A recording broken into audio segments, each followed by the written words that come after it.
শেখ হাসিনা পালায় না, কিন্তু একদিনে 14 গোষ্ঠী সহ ভারতে পালিয়ে গেছে বলে মন্তব্য করেছেন বিএনপির চেয়ারপারসন খালেদা জিয়ার উপদেষ্টা আমানুল্লাহ আমান।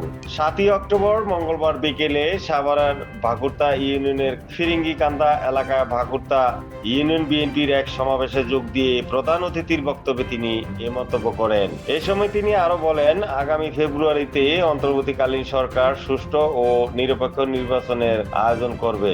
সেই নির্বাচনে বিএনপি ক্ষমতায় যাবে।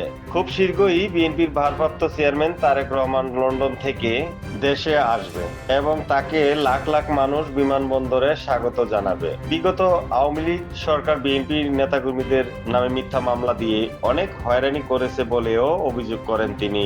এ সময় ঢাকা জেলা বিএনপির সাংগঠনিক সম্পাদক ব্যারিস্টার ইবনে আমান অমি সহ বিএনপির বিভিন্ন পর্যায়ের নেতাকর্মী উপস্থিত ছিলেন। এর আগে তিনি সেখানে জাতীয় ও দলীয় পতাকা উত্তোলন ও পায়রা উড়িয়ে সমাবেশের উদ্বোধন করেন। পরের দিন কিন্তু গোষ্ঠী শুদ্ধ পালাইছে। এই বাংলাদেশে আওয়ামী লীগের রাজনীতি এই অন্তর্বর্তীকালীন সরকার নিষিদ্ধ ঘোষণা করেছে। এই বাংলাদেশে কোন মার্কা নাই তাদের আর এই কাগজে নাই।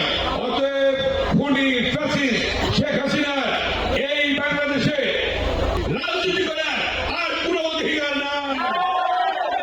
অতএব আপনারা এক হয়ে একসঙ্গে ঐক্যবদ্ধভাবে আপনারা কাজ করেন। আল্লাহর রহমতে বিএনপি সংখ্যাগরিষ্ঠতা নিয়ে ক্ষমতায় আসবে, দেশ পরিচালনা করবে, তারেক রহমান নেতৃত্ব দেবে ইনশাআল্লাহ। শহীদুল্লাহ সরকার, ডেস্ক নিউজ, আলোকিত প্রতিদিন।